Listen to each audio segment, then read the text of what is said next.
역사 속의 미에 대해서 좀 이야기를 해볼까 하는데 예쁜 걸 좋아하는 건 뭐 사실 뭐 지금이나 예전이나 마찬가지 아닙니까? 그렇죠. 예. 뭐 아름다움을 쫓는 건 인간의 본능이죠. 그런데 이 아름다움이라는 게 딱 정해져 있는 이것이 아름다운 것이야 라고 일반화된 건 아닙니다. 철학자 움베르토 에코라는 사람이 있는데요. 그 사람이 이제 미의 역사, 그다음에 추의 역사 이런 이제 책들을 썼어요. 그래서 아름다움에 대해서 쭉 책을 썼는데 거기에 보면 아름다움이란 절대 완전하고 보편적인 것이 아니라 역사적인 시기, 장소, 문화에 따라 다양한 모습을 가질 수 있다. 이렇게 이제 책 내용이 쭉 써 있습니다. 미의 상대성, 뭐 이런 것들을 이제 강조하는 모습입니다. 아무래도 또 저의 전공이 미술사잖아요. 그렇죠. 아름다움을 연구하는 학문. 그러다 보니까 이 아름다움이라는 것은 대체 무엇일까에 대해서 이 미술사학자들은 고대 시대 때부터 끊임없이 고민을 해왔었거든요. 근데 여기서 중요한 포인트는 미는 불변하지 않는다. 아름다운 여성을 주인공으로 한 작품들을 시대별로 쫙 펼쳐놓으면 다 다릅니다. 전혀 다른 인물들이 등장을 해요. 비너스. 먼저 이 작품부터 보시면 좋으실 것 같은데요. 이 작품은 여러분들 한 번쯤은 들어보신 적이 있는 도시에서 발굴된 벽화입니다.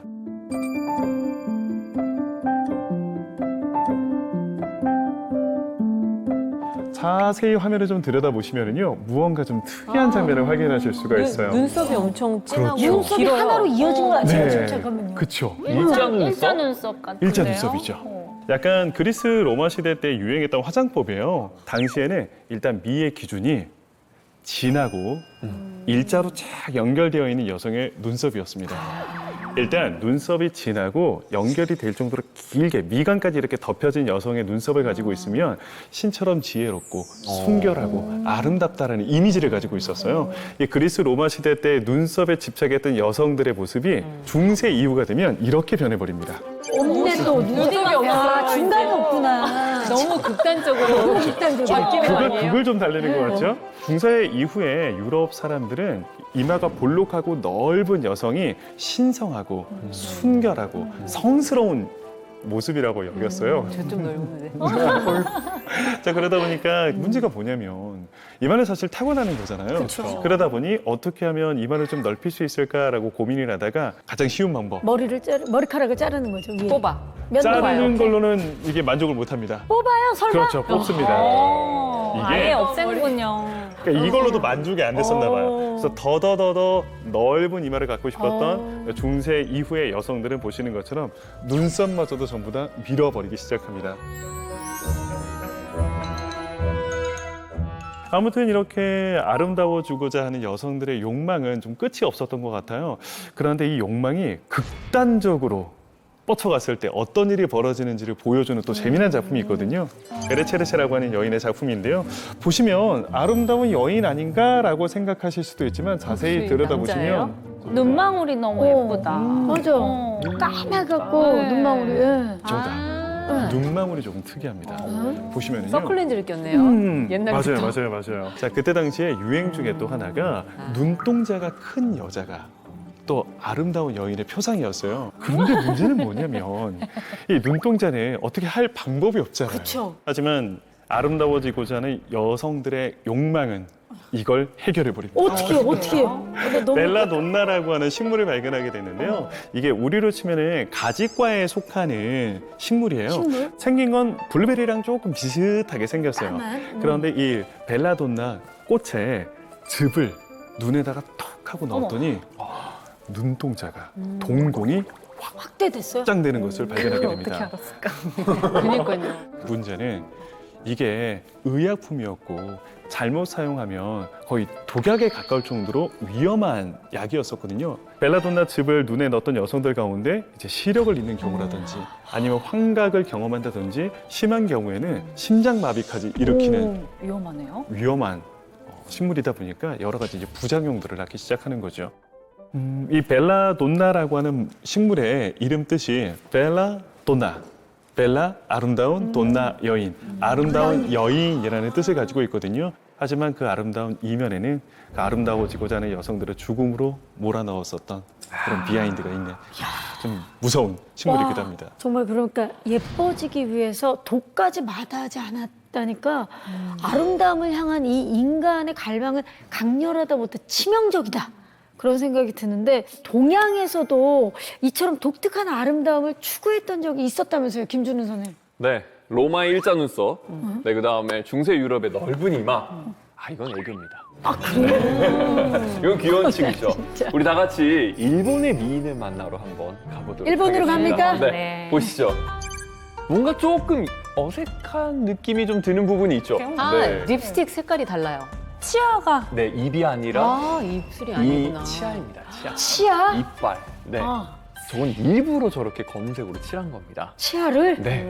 여기 이제 오하구로라고 해가지고 이게 한자로 이빨을 검은색 흑구로 해가지고 이렇게 이제 쓴 말이거든요. 그 해이안 말기 때 이제 나타나기 시작해서 꽤 오랫동안 있었습니다. 그래서 19세기 에도막부 시기까지. 굉장히 오래. 네. 그래서 입이 까만 여성들이 굉장히 일본에서는 흔히 볼 수 있는 네, 그런 여성들이었고요. 자, 그런데 이게 끝이 아닙니다. 끝이 아니에요? 네, 일본의 화장법 하나 더 있습니다. 에잉? 이거는 잠깐만 입이 없어요 동물 지금. 뭔가 특이하죠? 코가 없어요? 네. 동물 아니에요, 동물? 눈썹이 여기가 있어요. 눈썹도 네, 없고. 맞습니다. 눈썹이 눈썹 자리에 없고 저 입안 쪽 위쪽에 이제 붙어 있죠. 눈썹이? 네. 그리고 그 눈썹도 형태를 보면 보통 눈썹이 길쭉하잖아요. 네. 근데 그게 아니라 짧고 조금 굵습니다. 네, 저게 이제 히키마유라고 하는 화장법인데요. 말씀드렸듯이 이제 눈썹을 밀고 위쪽에 짧게 이렇게 딱 표현하는 거. 근데 아무리 봐도 눈썹이 있을 만한 위치가 아닌데 거기에 이제 화장을 하는 거죠. 그래서 검은 치아에 위쪽에 짧은 눈썹. 일본 안에서는 뭐 크게 문제될 건 없죠. 다 그러고 다니니까. 근데 문제는 이제 19세기 에도막부 시기 때 미국과 수교를 하게 되고 그리고 서양과 수교를 계속 넓혀가면서 서양 사람들이 그런 일본인들의 모습을 보기 시작을 한 겁니다. 이게 뭐야? 라고 하는 얘기들이 나오죠. 그래서 서양 사람들이 그 당시 일본 사람들을 보고 기록한 기록에 보면 와, 인공적으로 추한 것 중엔 최고다. 최고다. 이러고 너무 있고요. 정확하게 표현한 것 같은데. 여성스러운 아름다움이 전혀 없어. 잃어버려. 이런 식으로 이제 기록에 남겨져 있습니다. 그 시대에는 저 모습이 왜 아름답다고 생각한 거예요? 네. 이게 보통 미라는 것은 학습된다라는 얘기가 있잖아요. 귀족들이 하는 거 보면 멋져 보이고, 나도 한번 해볼까? 하면서 선망의 대상을 보면서 나도 그걸 좀 따라하겠다 하면서 따라하면서 이게 점차 보편화된 것이죠. 실제로 이 학습되는 미의 기준과 관련된 실험도 있는데요. 영국의 한 대학교에서 이 카리브해에 위치한 7개 마을 주민들을 대상으로 미의 기준에 대한 연구를 했어요. 원래 이 마을에서는 TV 시청이 어려운 곳이거든요. 근데 연구팀이 주민들 절반에게만 할리우드 영화와 이 남미 드라마를 정기적으로 볼 수 있게 해줬다고 해요. 그러자 어떤 변화가 일어났느냐? 어떤 변화가 일어났을 것 왠지 같아요? 그 모습대로 갔을 따라갈 것 같은데. 같은데요. 원래는 이런 식량을 넉넉하게 확보할 수 있는 경제력을 상징하는 통통한 사람에게 매력을 느꼈던 그 마을 주민들이 TV 시청 후에는 날씬한 몸이 아름답다고 답했다고 합니다. 매체 영향을 확실히 많이 받죠. 이 미의 기준은 학습된다. 저도 전적으로 동의하는데요. 온 나라 사람들에게 자신의 미의 기준을 학습시켰던 사람이 있습니다. 그녀는 바로 이 사람. 마리 앙뚜아네트.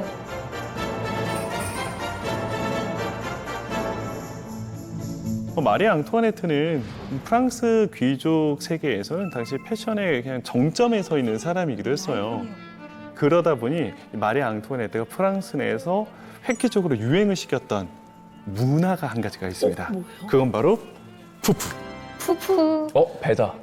푸푸는 진짜 뵌 줄 알았어요. 네. 원래 프랑스에서는 이 푸푸라고 하는 헤어스타일이 있기는 했었어요. 머리를 이렇게 풍성하게 만들어준다. 작은 쇼파가 머리 위에 올라가 있는 것만 같다라고 해서 이러한 스타일을 푸푸라고 불렀었는데 그녀가 이때 이 푸푸라는 것에 이제 관심을 갖기 시작하는데 이게 얼마나 엽기적이었었냐면 처음에는 그냥 살짝 볼륨을 넣어주는 수준이었었는데 이게 점점 심해지기 시작합니다. 짧게는 30cm, 짧게가? 길게는 1m까지 이 위에요? 푸푸의 머리 위에 뭐 뭔가를 쌓아 올리기 시작합니다. 걸을 수가 없었을 텐데. 그렇죠. 스크 오지 않았어요. 그렇죠. 안 무거워요. 너무 무거워서 항상 팔로 목을 받치고 다녀야 될 정도였다고 하고요. 머리가 듣기만 해도 고정이 막. 안 되잖아요. 아니, 머리카락 1m를 어떻게 올려? 거기 뭐 철심 같은 거 그렇죠. 만드는 거? 이걸 또 예쁘게 딱 단정하게 만들어야 되잖아요. 포마드 작업을 해야 되는데 주로 사용했던 게 돼지 기름. 지금처럼 스프레이를 뿌릴 수가 없다 보니까 여기에는 밀가루를 이렇게 쫙 뿌리거나 아니 굳어버리게. 그렇죠. 그렇게 이제 기본적인 골격이 세팅이 되면 이걸 아름답게 치장해야 되잖아요. 치장까지. 주로 많이 사용했던 게 이제 깃털들. 그다음에 다양한 먹거리들. 먹거리요? 머리 위에? 안상해요. 그렇죠. 우리가 딱 들어도 네. 이거 세팅비 많이 나갔을 것 같죠.